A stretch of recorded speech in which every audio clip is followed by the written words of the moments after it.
epesameli moto nyonso congolais moko na moko makoki ya koloba ona lopoto bakolobaka la liberté d'expression tokutani lisusu mpona kosolola na cadre ya masolo oyo tozalaka nango mpona bacongolais banso oyo bakokanisa développement oyo bakokanisa tombwa ya Congo na chaîne na bino bokolingaka c'est possible télévision kasi lelo spécialement plateau d'expression asangani na le guide nyonso wana tokokukolaka moto na bozindo boye toyeba ye azali nani akosalaka nini pe na Congo bakoki kokonte na ye sur nini boye bolamu batali ya c'est possible télévision lelo tozwi libaku linene mpona kosolola na moyimboka moko oyo tokolakisa na bino ye na minute mikoya po ete asolola makambo yo na ngai surtout biso bakinois tozalaka nango mpona mayematali transport mpona mayematali bokoso ya transport lelo toyambi mokambi wa yambo wa Transco oyo bakobengaka directeur général na équipe ya ye mobimba bazali mpona kopesa na bino mayebo tuni mpe bozali na yango posa mpona oyo etali transport société enene wana Transco société ya l'État tozali biso moko te tozali na équipe technique oyo ekotikalaka te mosala tokosalaka mpo ekomela bino bango nde bakosalaka na nsima ya caméra tozali na Rodrigue Bidika mpe Fondé Mon Cœur akosonga mpe na montage réalisation ya Aristote Diasilwa mpe coordination ya Samuel Sano Kongo Maikila na pesi mbote na consort na ngai ya le guide Mama Gervie ya mbote na yo mbote pepe le bref kimi ezali ozana esengo boye tosangani hein obenga duo les duos qui gagnent partager plateau moko na yo donc esengo ya mingi merci mingi bandeko batali mpona bolamu ya bakinois tolingaki tosolola na monsieur le directeur général ya Transco na lingala accessible oyo kopermettre moto nyonso à comprendre émission oyo tokolekisa yango na baplateforme nyonso ya biso bokolanda tozali na TikTok, YouTube mpe na bareseau nyonso oyo boyebi ya bareseau sociaux po ete message oyo ekomela bacongolais surtout mingi bausager ya Transco tozongi epai ya elombe mobali tokutani awa na jardin kitoko ya direction générale ya Transco déjà l'impression est bonne monsieur le DG mbote na yo mbote ndeko papa journaliste kimi ezali ozobanga bwendeni namo on dirait pression ouais introduction na ezali malamu comme titre émission na bino ezali expression et puis guide na moni eza duo moko ya bien oyo s'exprimer par rapport ya évolution ya entreprise Transco et par rapport à usager na biso ba passager et puis le personnel tout ce qui a trait à évolution entreprise ba bakuti biso na kati tozali na jardin ya direction générale ya Transco ope pai mwana mboka mokambi wa yambo directeur général monsieur Sylvestre Bilambo apesi biso libaku ya kosolola pe ko communiquer na population pe ba usager ya Transco boni banda akomi awa akuti yango ndenge nini yango etambwisamaka ndenge nini makanisa azali nango mpona ntombwa pe ba innovation azali na posa soki na ino topesi opportunité ya kozala awa liboso tokoma wana lokola moto lokola scientifique lokola au cadre azali na parcours na ye bayebi yo te par respect mpona bamoni yo mbala yambo na mwa minute mibale mwa baklasse osala na bokuse mwa parcours na yo liboso okoma awa mpe nga nayebi yo na politique otiki kuna to ndenge nini maloba mboka ye merci ndenge olobi moto azalaka toujours na esika auti parcours na yo mpona koassumer la grande responsabilité ça ne tombe pas comme cheveux dans la soupe ezali tosali bacursus tu as l'expérience ok il y a la gestion d'entreprise donc nasali bakelasi na ngai so banda baécole maternelle primaire secondaire kino kozwa diplôme d'état en 1994 et les institutions universitaires je l'ai fait à l'UPC l'université président Tokomo. Je suis licencié en sciences économiques option économie publique et industrielle Donc, l'État la public et l'entreprise à l'État. En fait, économiste de l'offre, nous allons pour que ça la mboka et que liboso, que pénurie est à la tête mboka. Donc, établissement OEO, et ça pour répondre un peu plus dans le cadre na Saluana. Et puis après cela, j'ai eu à créer aussi mes propres unités d'entreprise, hein, comme établissement, Bill Swinners. J'ai géré des structures comme des ONGD, hein, des ASBEL. Et puis j'ai été pendant plus de 17 ans chef du personnel chez Angèle Cosmétique, donc de 2007 à 2023. Et puis on est passé à la gestion politique comme là, on est des cadres par rapport à l'encadrement au niveau du mouvement, là c'est le côté politique. Et puis je suis ici chez Transco nommé sur arrêté ministériel depuis le 5 février. 5 février de 2025. J'ai été notifié le 6 février par le secrétaire général au transport Jean-Marie Bolia pour conduire cet établissement, le faire sortir de ces marasmes parce qu'il y avait une crise, il y avait une suspension du comité de gestion. Et quand on est arrivé, il y avait aussi la révocation de directeur. Alors c'est vraiment sous un label de défi, hein, à relever énorme, mais tout ce qui règne, il y a établissement. Donc parcours Abisso, les alliés universitaires, hein, tout le temps tout sali, dans la gestion des entreprises, l'entrepreneuriat, gestion du personnel. Et avec ce fruit-là avéré, parce que pour être mandataire de l'État, il y a des normes. L'expérience professionnelle doit être requise et vous devez avoir les atouts qu'il faut pour PCA. Et en plus de ça, nous en tant qu'économistes de l'offre, et puis nous sommes publicistes, c'est-à-dire que ça rapport à l'État à offrir des services pour répondre à la Kita. Donc on est en plein dedans. Il y a un défi quand même énorme. Il y a Kotombo la Kita, il y a Ekolo, ma place Batie Biso. Tokoko mawana Kotombo la Kita Ekolo, boyebi azali nani, asali nini, pongonga nezali moke, soki na tanda, nazoaka moi libaku ya koyamba ye, mbala moko liboso, nayebi mobali oyo. Nayebi ba initiative naye. Monsieur le directeur général, on va parler Transco. On va parler Transco parce que dans le but de déficit de communication ezali. Ou alors bisonde tolingaka penza ko oyebisa te soki likambo za malamu to ezali mabe. To procéder ndenge nini to kozwa ba entretien mibale. To kobanda na maman Gervie yale akosoa na yo c'est ma zongi pa na ngai c'est ma isusu to pesi mo maloba moke ezongi pa na ngai pona kaka to kukola nini ezolekawa nini ezosalema awa. Liboso to koma wana une question vraiment stratégique. Ça c'est moto. Transco, ils allaient créer banda mbula nini, arrêter nini, et sali yango et remplacer pe nini, pe état structuré nini, ba service ni dans la Transco. So que vous allez un peu explicite pour topper ça maloba pas maman Gervie. Transco, ils allaient établissement public créé sur arrêté, hein, ordonnance gouvernementale depuis 2013. Donc, les lots Transco à 12 ans. 12 ans. Objectif Nango, il y a faire le transport des personnes et des biens à travers toute la République. À travers toute la République. Un espace sur RDC et ils allaient dans l'objectif il y a créer une mobilité, hein?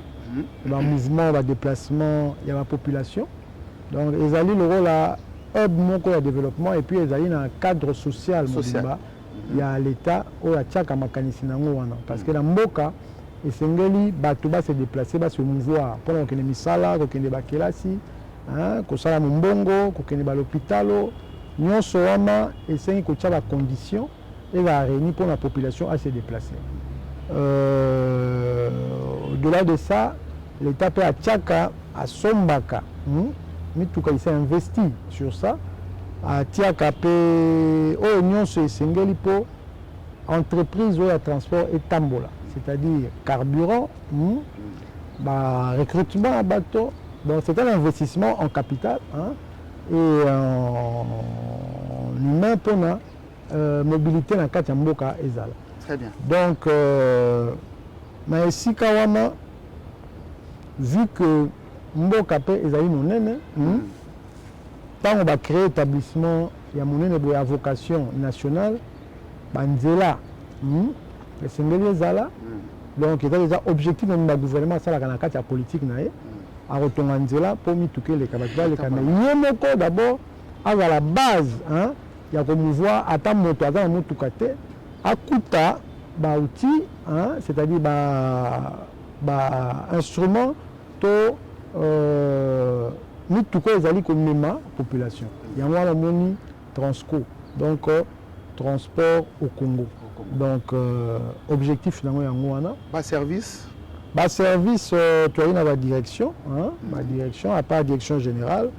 Vous avez la direction d'exploitation, vous avez la direction commerciale et marketing, vous avez la direction des ressources humaines, vous avez la direction administrative.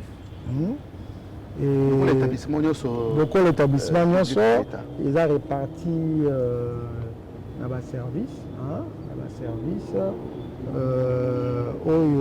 Il y a un pays réparti dans le bureau.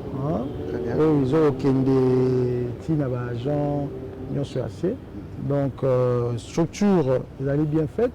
Donc il y a un cadre organisationnel qui est là et qui répond aux normes de règlement d'entreprise au Isali. Donc ils ont géré à peu près et Kokisiata à peu près disons on est dans une fourchette de 3000 plus ou moins agents, 3050 agents. Na matériel roulant et au Zawana au toujours qui est à peu près disons ceux qui sont disponibles on est dans une fourchette de 280 sur une disponibilité de 685 il n'y a pas panne il faut tout relever donc grosso modo ils ont qui entreprise et bandaki avec 500 bus en 2013 à l'époque. Et puis vestuté à matériel, donc mais la matériel et la usure, et le gouvernement a équipé encore une deuxième vague. Bon, on a que ça la langue, ils allaient qu'on user, il faut qu'on remplace et tout ça. Donc tu as beaucoup tapé établissement, la situation montant aux huit, vraiment presque la précarité. Donc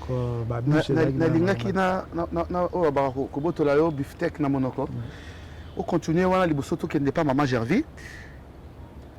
Ouye awa depuis mois de mars, c'est ça? Février. Depuis le mois de février, aux huit charge monnaie. Il faut avoir les épaules pour supporter charge.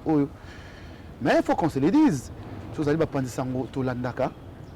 Au Kouti, il y a une situation au Kouti, c'est-à-dire que l'équipe précédente, selon enquête Nabiso, gestion ezaki penza malamu te opaque tozoyoka bazoloba moi méthode mo ba instauraki awa bato etuka moko otobengaka tribalisme un paiement ba grève ndenge na ndenge yo ye opesa biso situation actuelle il y a Transco nonobstant babiloko wana nyonso parce que ceux qui yo pour continuer kaka na yango yo pe bako juger yo kaka bon.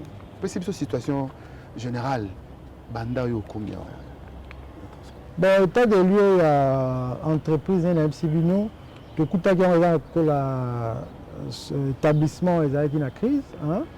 Et puis, il y a une situation, il y a un fonctionnement à peu près, on dirait pas moribonde, mais il y a une phase il y a léthargie, hein, parce que la flotte était réduite. Vous avez un personnel au-delà du nombre pour faire fonctionner donc, les engins. Les engins par rapport au nombre du personnel, il y avait une adéquation. Ce sont aussi les tares un peu de la gestion. Il y a eu beaucoup d'engagement par rapport aux flottes, l'entretien, les maintenances. Donc il fallait faire avec. Et en plus de ça, il y a beaucoup d'attentes des agents pour les relever. Il y a des créances à peu près de 30 milliards, des créances de fournisseurs au Bazozela, crédit au Futamate. Et vous avez au-delà de ça un déficit dans le crédit bancaire à peu près de 6 milliards, parce qu'on a trouvé aussi que ces personnels étaient payés que par découvert bancaire. Donc ce qu'on produit n'arrive pas à répondre aux charges de l'établissement. Donc face aux charges de fonctionnement et aux recettes produites, il y avait une adéquation. Et puis les subventions de l'État ne suivaient pas. Donc il y avait cette difficulté énorme. Et c'est aussi les mêmes difficultés qui ont conduit aussi d'autres établissements anciens à la fermeture, comme Bastuc et autres. Mais il fallait quand même aussi une orthodoxie financière, voir réellement par où commencer. On a compris aussi qu'il y a un problème de gestion aussi des mentalités. Dès temps où le but de poser les fondamentaux, et il y avait deux axes où le but un management d'innovation et puis tout simplement on a cause bongo la bizaleli, comportement il y a agent à son poste de travail.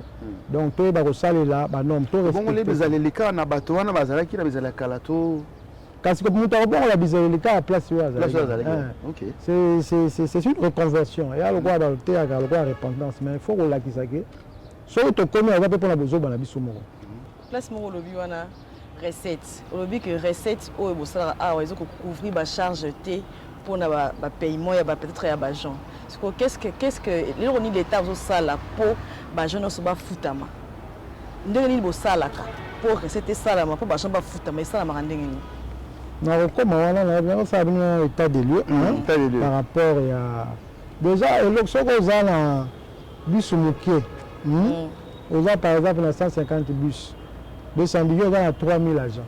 Bus moko à cause en principe na charge je crois à tous plus ou moins 5 ou 6 personnes. Et engagement sur 150 multiplié par 6 ça te donne combien à peu près 750 750 fois 5 mais monsieur Solange comment ça dit si quoi ils ont bango 3000 on va habiter la première mois parce que écoute bato ba si ba l'équipe a 2 ans ba comme le roi ba CD ba engagé tu fais face à ce problème là. Est-ce qu'il n'y a pas possibilité pour transférer foot à 500 francs? Pour 500 francs, ils ont suffi pour peut-être couvrir la charge. Est-ce que l'État n'a même pas pris Moukier pour permettre à Batunion un peu payer en normes et dans des conditions bien?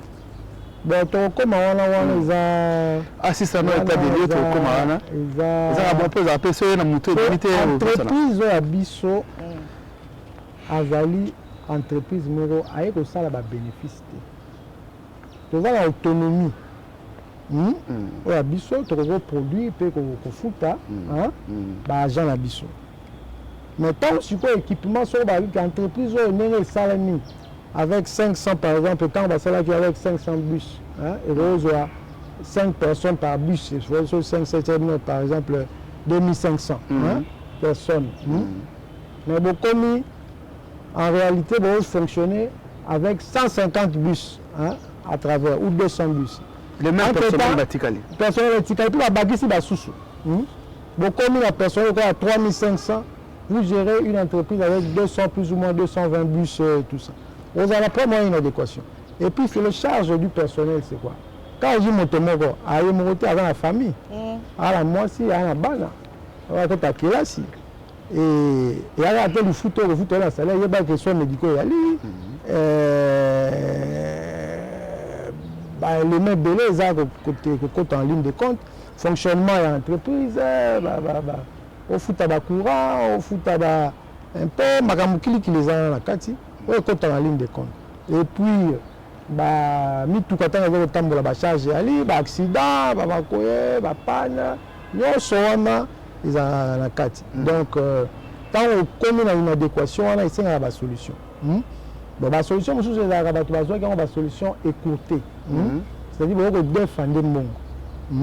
Okutaki ya basituation inayebisi bino à peu près 6 milliards de créances. Oyo ezozwama na babanke avec bapourcentage élevé, par exemple ba 36%. Soki ofuti bato mbongo ekoki te, quand bato bazosala pression fo bafutama, fo konozwa odefi. Odefi wana eza teke badefi so bakabeli yo te. Ntango yo odefi ye banki kuna bakisi intérêt. Donc okomi na cercle vicieux. Et puis à quel taux? Alors il fallait qu'on a retala ndeni to canaliser. Et puis qu'on canaliser, c'est-à-dire la recette on compte dans l'agence, dans la ligne, ça va bien canaliser. Et à la source on va entrer. Pour et Kotiboli, tout ça ndeni. Ça aussi c'est un fait. On a voilà comme ça ordre. Ordre na ko ça motonyo so abongisana na changement alimentaire sika azali na musala na ye na poste na de travail. Prise de conscience. Parce que richesse à liboso dans l'établissement et à moto. Moto faut faire face à ses responsabilités pour atteindre à la début pour aller dans le rebondissement. Il y a un peu hors de la biso thématique na biso d'abord changement de mentalité. Pour bondissement environnement, tout ça propriété na moto na isika musala bon sur le côté comment on a peut-être muketo ba ke komi wana bo. To ko orienter au bon contraintes na biso zani. Ya mi balé base ya laki comme ba capitaux ba recette ba mbongo ya muke zo kota et que ezo mona na pe traçabilité malonga te. Ezaki en vue ya ko ça la solution à digitalisation. Moi il y a qui en vue de faire une projection qui était déjà établie à cette époque. Tant que yaki wa digitalisation une des solutions dématérialisation la biais d'accès pour mbongo kotaka déjà dit ça pour boye barandeni orientant pour les lignes de solution. Mais entre-temps donc ça va procédure, un mécanisme, audit, pour faire répondre aux besoins. Mais déjà, sur un point, au moment où il y a une charge aux alango, la production aux salles, aux déficitaire. Ça, c'est une difficulté. Au coût, mais il faut trouver la solution. Comment la solution? Alors, on va repartir à la régie pour voir les quelques réalisations. Il y a monsieur le directeur général de Transco, Sylvestre Bilambo, Tozonga, Topesa Malobala Mama, Gervi pour notre entretien.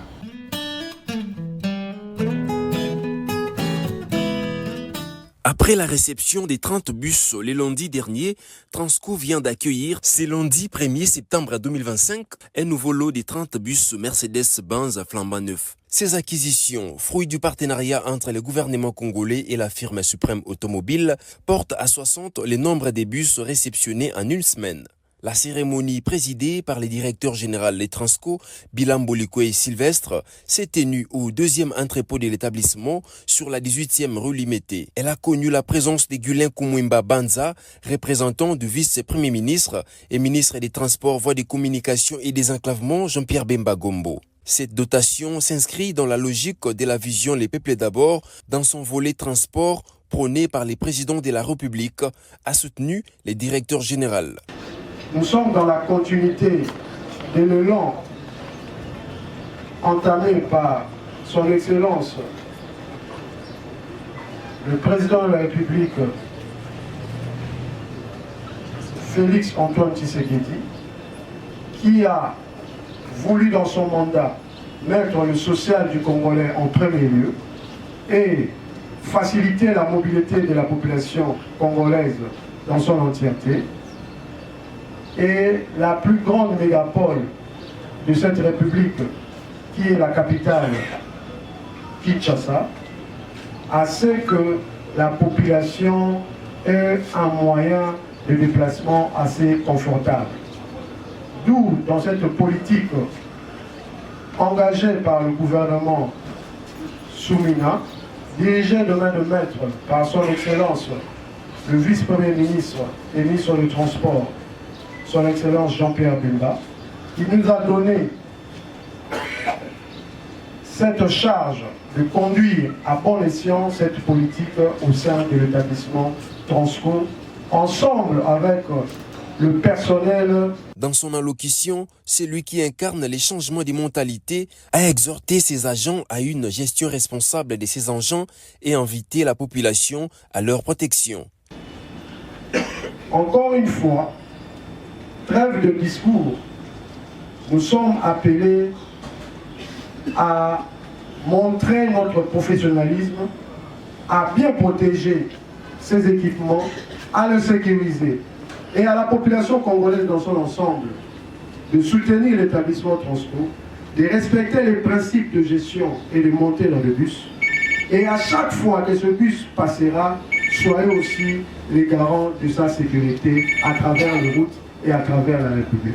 Faisant d'une pierre deux coups, le numéro 1 de Transco a également procédé tôt ce matin à l'inspection personnelle des 58 nouveaux bus du dernier lot destinés au réseau scolaire Transco en vue d'un déplacement dans les meilleures conditions et sécurisées des élèves abonnés. Bonjour les enfants, moi c'est M.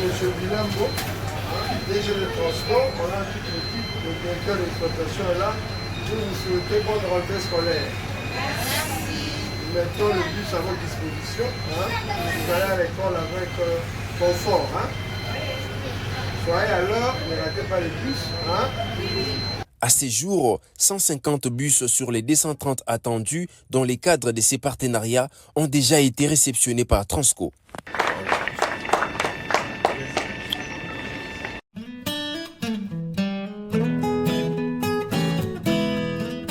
Alors, les apparitions sont là. Tout qui maloba détermination. Moi j'ai envie, on a tiré le temps où s'entretenir on a DG.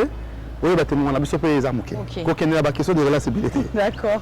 Tout le monde a image à l'eau à bis à sécurité pesama. Tout le monde Nicolas qui koleka, pesi bus des tours 30 bis et apporter dans la société. Et en plus bus on est au tambour les sikani. Merci. On l'eau parce que les alliés établissements publics, donc véritable employeur, il y a Transco, les alliés l'État congolais à 100%.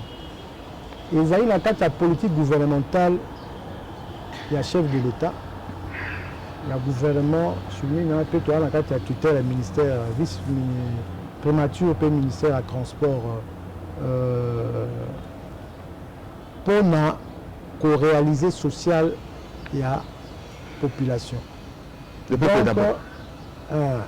Il y a un moment gouvernement qui a la tête, tant qu'on peut avoir la population a la tête. Il y a un contrat gouvernement salana service pour reproduire les bus sur place à Kinshasa. Il y a un contrat de 230 bus où il va livrer 150 bus. Donc, dernier lot, où il y a 60 bus en quantité de 30-30. Donc, quand je disais que les social, il y a un moment il y a moqué au prix, il va poser la question à un moment donné par rapport à la tarification. Le coût du transport, sur le plan compétitif, par rapport à prix, il y a plus sur Transco, il n'y a pas match. Parce que la volonté du gouvernement, à Lingui, est à la population accessible pour Atambola. Mais en contrepartie, c'est le gouvernement a suppléé. Donc ça va bus, après ça, et puis à l'an. Tant que vous allez dans l'hôtel, ils ont vraiment passé. Et puis, bus, tant que vous allez au Tambola, et vous avez une usure. Puis aussi là, tant que vous allez au Tambola, pièce, ils ont béba. Il faut renouveler tout ça. L'accident. Alors, l'accident, donc la charge, il y a un fonctionnement de l'établissement et comme on n'a pas si, ce que vous allez suivre, il y a un problème à prix et comme on va se poser. Si on est compétitif avec le prix du marché, ce serait différent. Mais l'autre revers de la médaille est que déranger peut coût, il y a des paniers, il y a l'Ibenga, il y a la population. Mais c'est un véritable problème, on te posera mais le gouvernement prend en charge, qui n'ont que pour la politique du gouvernement, Aouka accompagnera toujours Transco na Bosenga na ye. Yango moni moi ba subvention d'équilibre ezalaka prévu et pesama autour l'angela ba intervention économique oyaka tolingi ezala plus ou moins régulier mais gouvernement aza na esika wana et puis tolalité na ba effort ya le VPM son excellence Jean-Pierre Bemba Gombo na ndenge azali kosala pe plaidoyer makasi pour ete Transco azala vraiment équipé na ndenge esengeli ndenge na loi babisu oyo cho ya sika population zo la mingi bakomi de belé baza na Transco te en plus batebe bazo le système ya ba demi terrain au moins mutabimi na moi 500 francs na yebi ki na rozwa Transco na tongo mais ba c'est que peut-être Transco ko suka na poma tete parce que mutu peut-être on a besoin comme peut-être ti ville si consultation ni au bozo sala po boyeba ko lakisa biso comment ceux qui peut-être mutu à côté na loko wana ya Transco ya demi terrain ko sala ndenge ni pour informer ba konde informer Transco ndeni ko salama et en plus Transco et otambola kaka na Kinshasa ou bien que ba province misusu la province nini au Transco ezotambola ça pour ça toyeba. Donc Transco ezali mais comme on le dit ezali transport au Congo à travers la République. Nous avons la représentation de la carte à 11 provinces. Nous allons, c'est vrai, il y a un problème, il y a un embouteillage, il y a un s'est posé dans la province de Soussou, OP et Bebisaka Mituka, par rapport à la route, ainsi de suite. Mais le lot, à Kinshasa, vous savez qu'il y a un véritable problème d'embouteillage. Nous sommes à peu près à 20 millions d'habitants. Donc, nous, Transco, nous gardons notre ligne. Nous avons la ligne 34 lignes d'Abisso déjà ils ont prévu sur les 28 lignes auto. Ça là c'est vrai avec la bus capacité à disponibilité les aguilles on ne pouvait pas se déployer partout dans toutes les lignes mais la ligne Transco rose on a la ligne urbaine tout ça là sur urbain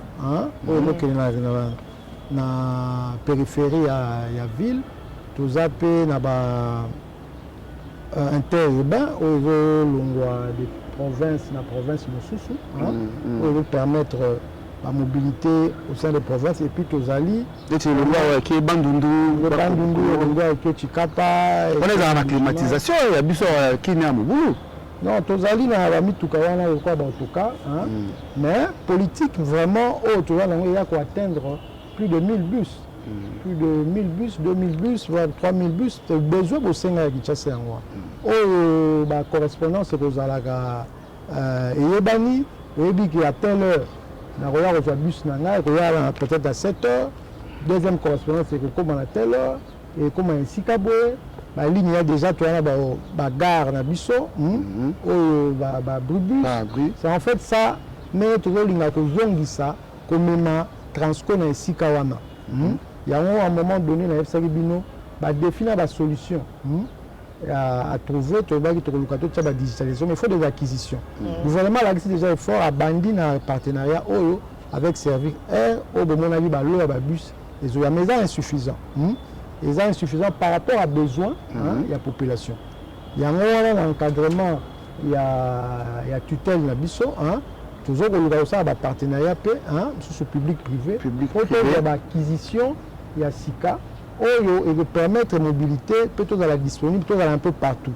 Donc, attaque au prix où on a les amouqués, et puis tu le bail qui est total à la piscine comme des panneaux, des panneaux roulants, donc tu regrattes côté communication, et marketing, pour tout côté ça un peu. Mais le véritable situation aux autres, par exemple, il y a des demi-terrain, il y a des lignes, on peut le faire des lignes peut-être partielles, vu embouteillage, le baquet, victoire, ils peinent par exemple victoire. Nous sommes correspondants aux Alana, Azur, victoire, à Bino, Gombe, ou bien limité.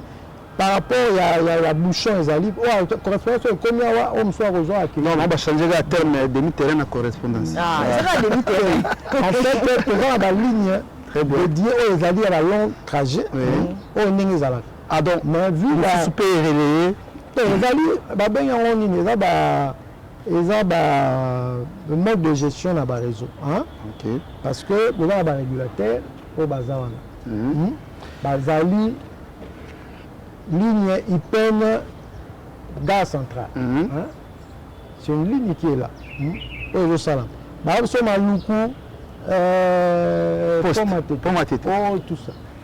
Mais tant bazoya, là, il dit que on soit à Soukiawa, à Zubaoya, pour la mobilité, pour faire la rotation un peu rapide.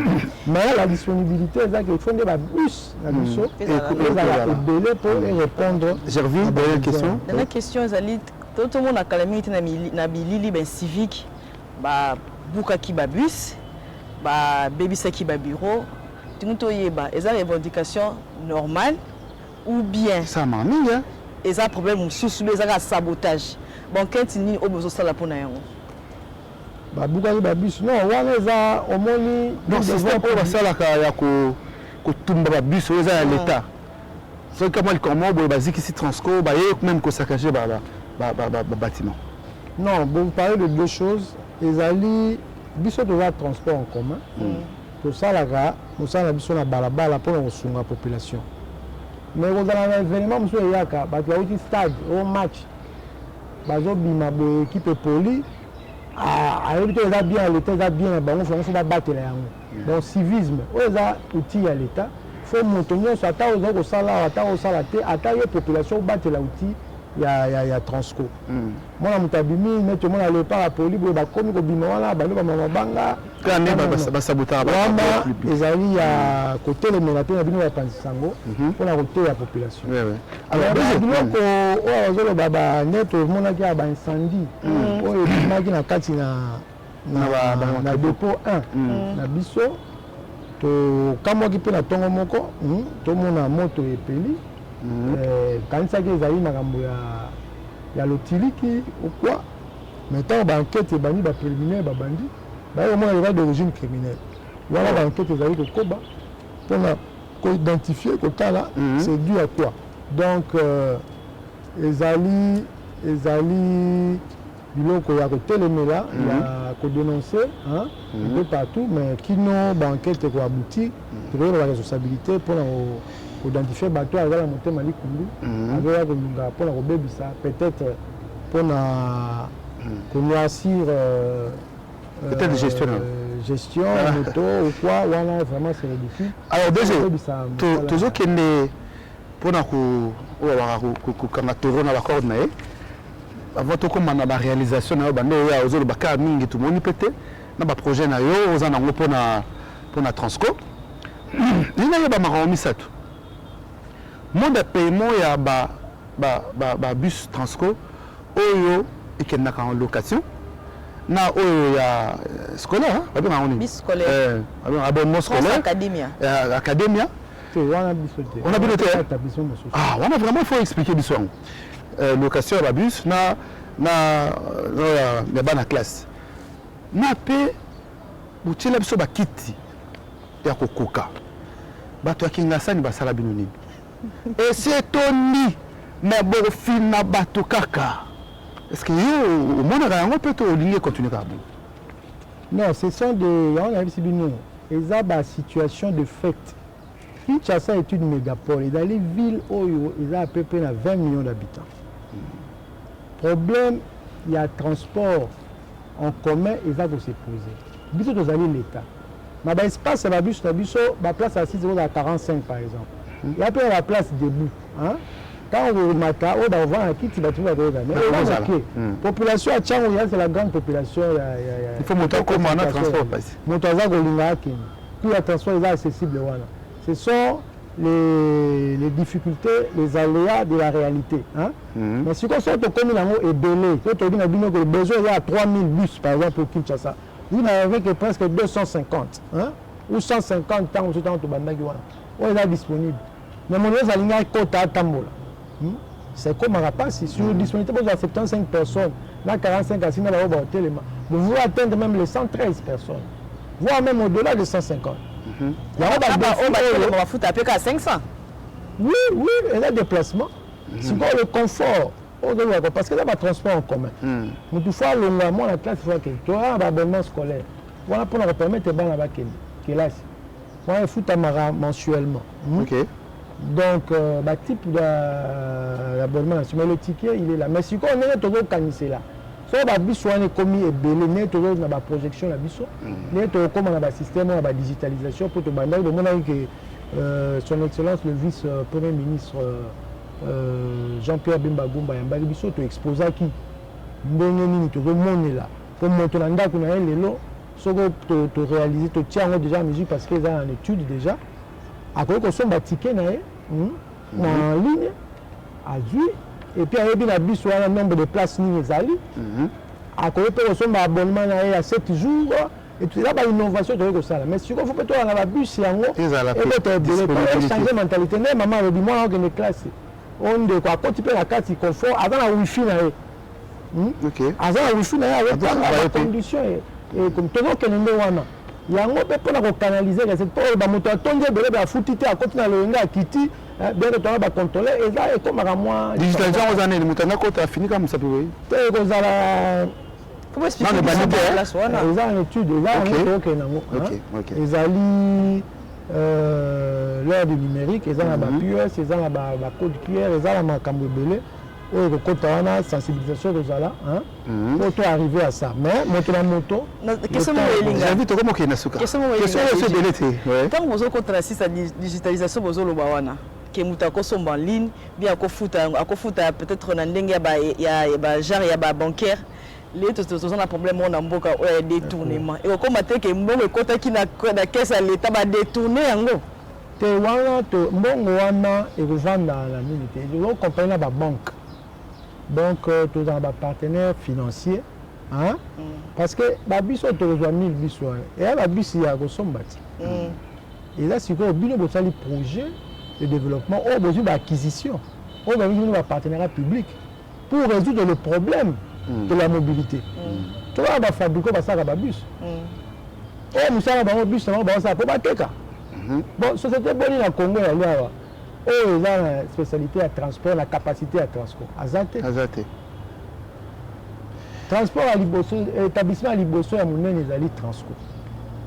Donc, richesse na biso ezali population na biso wana. Ba voiture pe okota, moi ba taxi. Transport au Congo to kosa taxi to kosa nyoso. On est là ba bus parce que là oui wa.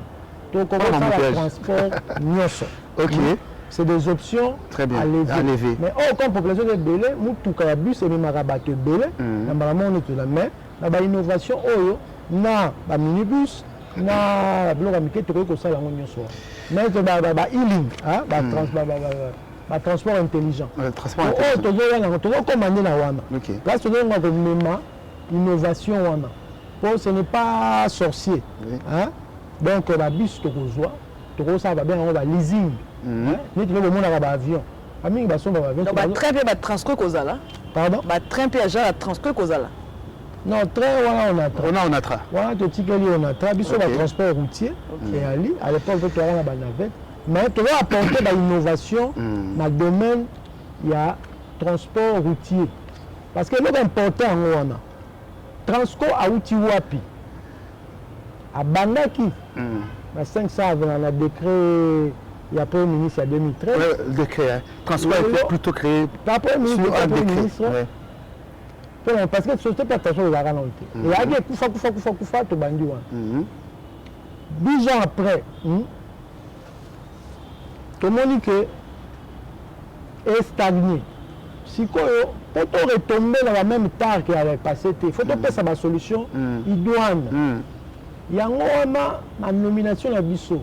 Son Excellence le vice-premier ministre Jean-Pierre Bemba Gombo a Sengaki na Bissot to banda pour remettre transport sur des fondamentaux à Malunga. A servir d'abord la changement gestion, de mentalité, gestion. pour respecter le principe de gestion financière, gestion du personnel, le management nouveau, le management du personnel, nous sommes matérialisés avec deux thématiques. Hein? le changement de mentalité, mettre l'agent face à ses responsabilités pour abondir ça avec la prise de conscience. Pourtant, tu as qui a le directeur va coûter la raté. La réunion du directeur les a raté. On attend un service. Il y a un comité de directeur. 2 ans, tu vas raté, on a géré la coin. Tu bandit depuis tu fait voyage, on a plus de 18 réunions. Et à la au comité de directeur, on va faire la résolution, plus de 90 résolutions. Il y a à peu près 65 résolutions ou 70 résolutions déjà appliquées. Et puis tu as ça sur la tax force, on place 8 résolutions et ça ligne le comité, tu bandes de près. Et puis tu as la mise en place où il y a donc option là pour accompagner l'entreprise dans la réalisation à faire. Et dans ça, tant que tu bandis que tu canaliser, que tu as la tarification, ils ont été établis. Grille tarifaire, ils ont raté. Nous avons fait ça plus dans le roi. Donc, c'est commercial, nous avons dit que nous avons prix à ticket à 500 francs. Prix à coller pour nous. Parce que tu vas dans le transport de personnes. Tu vas payer bien. Il faut que le client aille que il y a l'autre produit pour que les matins disent que nous avons et c'est mieux. Et puis, quand ils ont compte et que les canalisations, la caisse peut continuer à la banque. Alors, monsieur le DG, vous l'avez Kouama, si pour mieux réaliser les objectifs, il faudrait que ça soit à plus grande échelle. À plus grande échelle, les technologies, la solution c'est PSAMI. Il y a besoin d'étudier et comment l'accompagner. Il y a un provision pour associer nos partenaires pour la besoin de financier pour canaliser les flux et puis pour résoudre la charge de gouvernement. Il y a un atteindre la rabisso, à la bus et de la gaboya peut-être à compte goutte. Alors, tu as décret la bisso et PCBISO opportunité, il y a que d'engagement. Entre-temps, tu as toujours gouvernement, Atika, on a été par rapport à la subvention. Tu as militaire, tu as personne invalide et tout ça. Non soit les agents pour Mboka, ils ont toujours gagné. Donc, manque à gagner, on peut la compenser. Mais grosso modo, c'est le personnel de Transco qui doit prendre la mesure de bien réaliser son travail. Et pour réaliser, on peut devoir tenir les conditions qu'il faut. C'est-à-dire l'ergonomie du travail. Un mécanicien doit avoir les outils. Pour que tu coûtes à nous, c'est là par terre. L'atelier mécanique, il faut renouveler les équipements.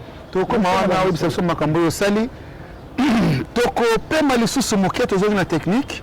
Un autre élément, il y a la réalisation, il y a le directeur général, il y a Transco, tout lundi en route, Zongi. Pour conclure l'émission, on a bien ensemble Bandeko Balandi, Boyoka, la réalisation, on a Azoloba, Nenga Koutaki Nenga Komi, on a un projet de Nazanango, Azoloba déjà, on a un chiffré en haut, et puis on a un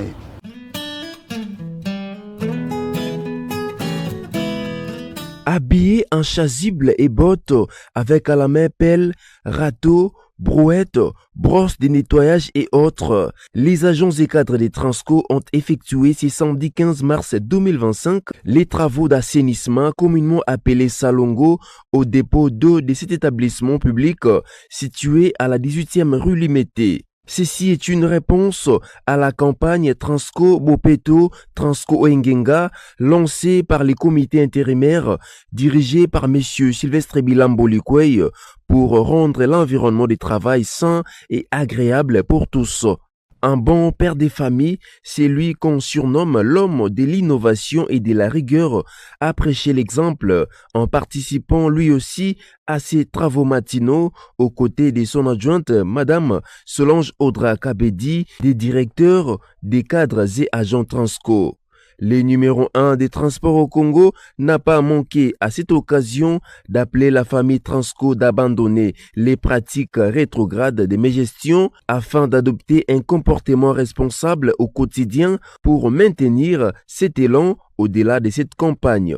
C'est une campagne de sensibilisation qu'on a bien dénommée Transco Bopeto, Transco Engenga pour une campagne de changement de mentalité. C'est une approche nouvelle où nous appelons à la prise de conscience de tous les agents, de tous les travailleurs, de l'ensemble du personnel Transco. Et cela passe du point de vue collectif à l'individuel. Parce que si nous interpellons un chacun de nous, qui puisse mettre la main dans la pâte pour rendre d'abord son environnement sain, son travail sain. Dans son poste de travail, ça demande une prise de conscience. Si nous voulons relever cette entreprise, cet établissement, que l'État a tant investi et que ça ne puisse pas retomber dans le méandre des établissements passés, tels que la STUC, l'OTCZ, Transam, Citytrain, il faut que nous mettons le moyen, le paquet double pour faire perdurer ou pérenniser cet établissement. Trouvant l'entreprise dans une situation très précaire, on devait mobiliser tout le troupe.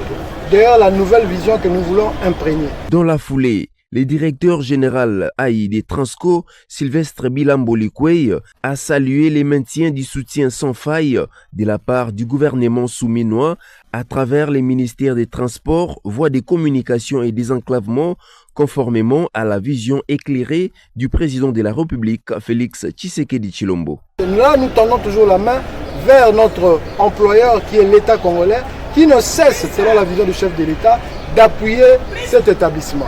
Alors, l'outil qu'on nous donne, nous devons la gérer convenablement. Chacun à son niveau. Ce n'est pas l'affaire du DG, simplement. Ce n'est pas l'affaire d'un directeur, c'est l'affaire de tous.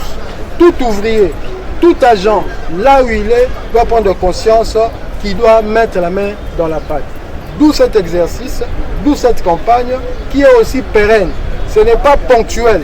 Nous disons que nous donnons un temps pour donner l'exemple, mais nous demandons à chacun que cela soit un devoir au quotidien. Rappelons par ailleurs que cette campagne dite des changements de mentalité avait débuté avec sa phase expérimentale le samedi 1er mars 2025 au siège social des Transco à Massina-Siforco, avec la participation massive des agents en liesse qui félicitent les comités Bilambo pour cette initiative louable.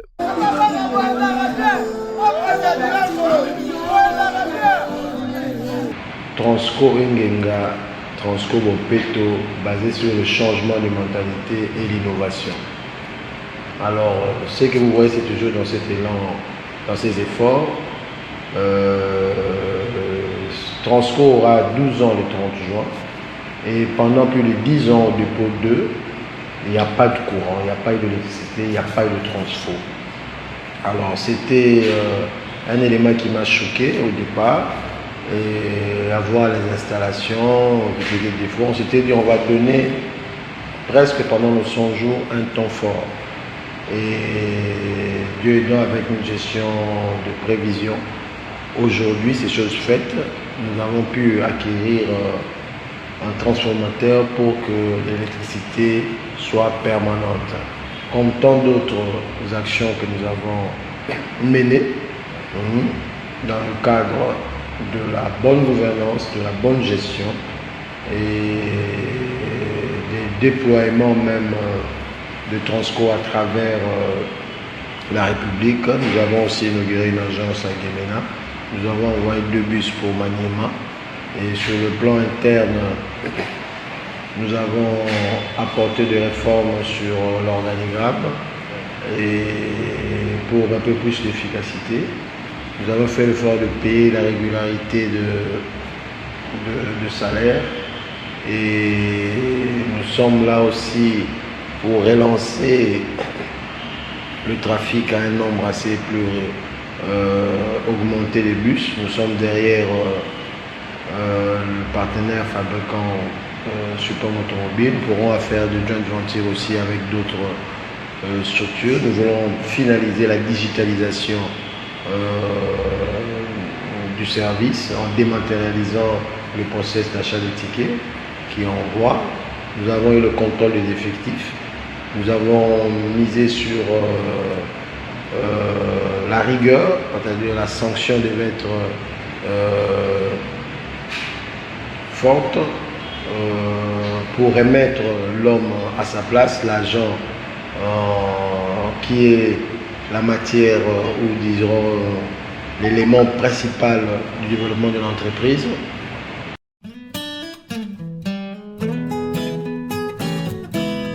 Merci Aristote Diassi, pour la réalisation pe bandeko bamoni ndenge mwana mobali azobunda eloko ya kuti yango pe pona ekolo moto na moto sika azali asalaka po mboka oyo eza ya biso Congo eza ya biso Transco ezali mingi pona avantage na biso ba usager nango ba miso bazanga mituka na bango mais biso moko to batela yango po eza ya biso Transco eza ya biso.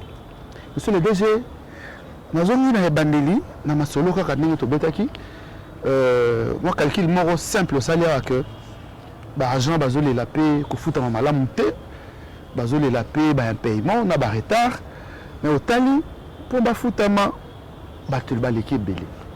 Est-ce que vous êtes conscient que 3000 agents Zoloba ou 3500 baza penda batubo ba effectif bazate ou do sala nini contrôle physique et ça la maka peut-être au monde ba double peu bazali tout ce monde bo sala randé.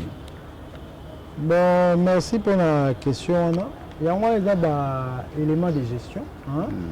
Tant que tu as la gestion du personnel, il faut y avoir effectif. Hein? Et l'autre temps, tu as lancé déjà le courant au départ. Il y avait une commission qui a été établie. Hein? Où les salariés qui étaient sur le résultat presque à 3089 agents. Mais à travers la République. À travers la République avec des projections parce qu'il n'y avait pas assez de moyens aussi. On a pris des éléments qui envoyaient. C'était un peu plus assis à Kinshasa et puis à l'intérieur. Mais il y a une deuxième autre résolvant qui, à travers le conseil d'administration, qu'on a encore un peu plus en détail. Parce que notre volonté est d'assainir. Assainir, on va pratique d'abord, il faut changer la mentalité. Mentalité, on dit montant microsaté, doublon, oh ça va ici comme sous-sous, oh yagata, oh bah couvrir dans tout ça. Il faut tout l'anglais, tina souka. Donc travail on nous on a rappelé dans la fonction publique, on a rappelé 3 mois de bandel. Donc aux alliés qu'on sait ici kawana pour m'accueillir réellement, effectivement tu as un bandel bon. Donc, tout ça, la commission contre la biso, tu crées une commission déjà effectif sur le plan, il y a listing pour aller vers un chacun à son poste de travail qui comment na poste à l'intérieur du pays. Donc, pour la ça, une adéquation. C'est vrai, ces chiffres-là, par rapport à la recette, et qu'il y aura toujours un problème. Alors, comme on a voulu arrêter avec ma découvert bancaire, où ils ont bien encore l'établissement vers les bas, il fallait qu'on serrait encore là-dessus, qu'on contrôle réellement l'effectif, et puis par rapport à ma présence, par rapport il y a gestion managériale un peu partout sur le plan humain. Donc, on a renforcé ça, et puis on va recommencer encore une deuxième audit un peu plus outillée. Quant à j'ai revu question et là on donne la performance ces années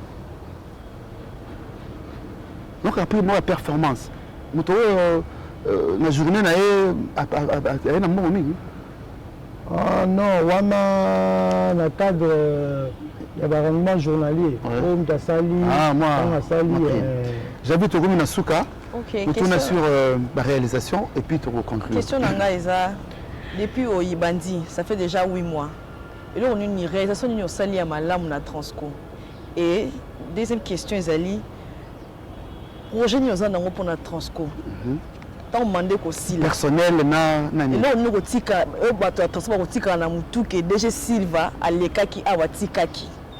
Tu peux regretter nini, il fallait na sala parce que alors les hommes passent, les institutions restent. Vous avez la parole.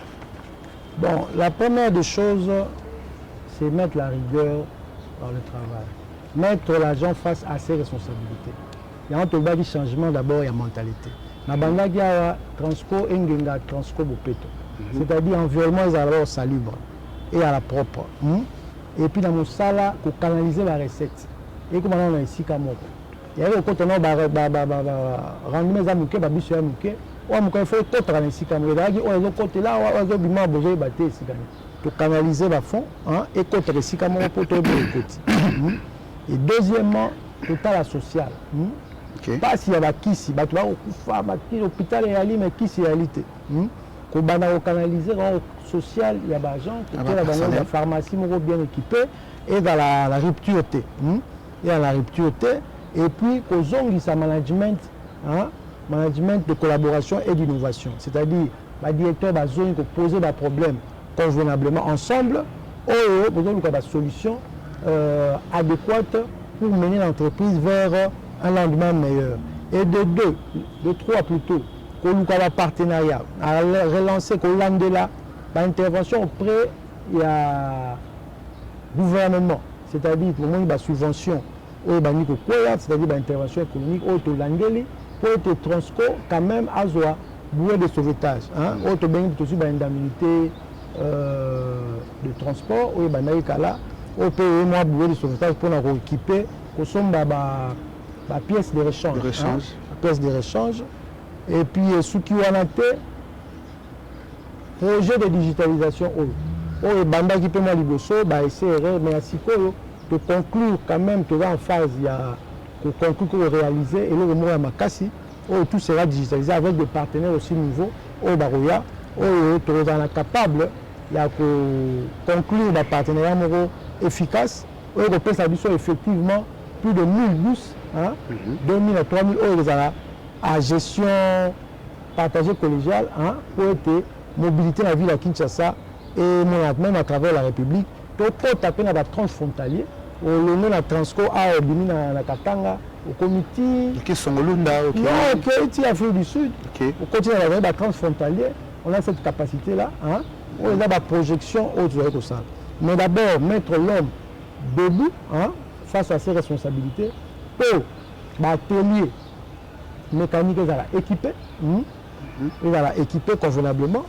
Donc, l'ergonomie est là. Le centre a mis sur la formation. Et parce que vous avez répété que le transport à part comme on a battu, tout dans le centre de la formation, il y a un chauffeur, il y a un poids lourd. Puis ça rappelle formation, tout valoriser en autre source d'entrée, mais il a permis de faire sa main. Il a fallu en termes de recyclage en amont, donc Transco a toujours associé. Le bureau Montréal octobre a permis le fouillement, pour interpeller la commission, il y a Conadep, pour que Transco, ils allaient utile et à accompagner le gouvernement, dans le ministère social, et puis, pour ça, conducteur, chauffeur, respecter le code de la route. Après le permis. Donc, il y a établissement il y a jouer un rôle pour le développement en Boka. Il faut que la population aille à même accompagner la Transco. Et puis qu'on respecte, qu'on dénonce le chauffeur et tout ça, pour signifier. Et puis, ils allaient bien commun. Ils allaient bien commun. Mabiso, tu as la carte d'argent. Tomi, tu as pendant la bolingoana, il y a aussi la mosala, dengue et sengeli. Donc, ma vision, et puis dans la pratique, tu as ça là, peut être lobby Transco, mais tu as un point à l'élo, sauf que tu as mis lobby, tu as la mesure, il y a le place où tu as tout à qui. Parce que quand on a le autodit de l'acquisition, mais l'acquisition est singalité et sous-kawana, il faut tout bâtir. Et puis tout bâtir la main single. Donc voilà un peu, place tu veux Kende, déjà tu as acté la digitalisation, il y a un équipement SICA, et puis tu as relevé, défier, il y a passe, parce que c'est comme un sacrifice. Tu coûtes et belé. Tu vois qu'il y a des découvertes bancaires où moi, je retard de paiement, non pas par rapport à mon mauvaise volonté à gestionnaire, mais par rapport à la réalité de l'établissement. Il y a un agent à Yeba, tu as un taux d'intérêt à 36%, tu as à 25%, tu as et puis, aussi, ça va nous comme à l'aise. Moi, un temps de sacrifice à mon cœur, il y a un tant que tu veux qu'il y ait une grande réalisation, ergonomie sociale, il y a des gens qui ont rencontré pour le lot SMIC comme il y en a 21 000. Mais avec le montant de 500 francs, la recette, beaucoup d'autres entrées. Mais puis total dit que la source d'entrée autre, à part la vente de tickets, tout ça là, en termes de communication, publicité, marketing, et comme appelle source numéro d'entrée, pour canaliser pour leur répondre là-bas. Très bien. Il a tout dit, monsieur le directeur général de Transco, l'équipe de C'est Possible Télévision, plateau d'expression et le guide. Alors, déjà le bimanche, on a des photos à l'occasion que cela n'a mingi. Pourquoi tu le dis, c'est lui la communication bah panzaka sang, bah ibisaka ni de ça la mapo d'intérêt à la population. Alors, en quoi digitalisation aux Zolobelango mingi et ça peut être important dans le moment où. Merci papa Pepa. Tu as cette nango parce que yango alande mbongo place emaneko kota na ndenge singeli.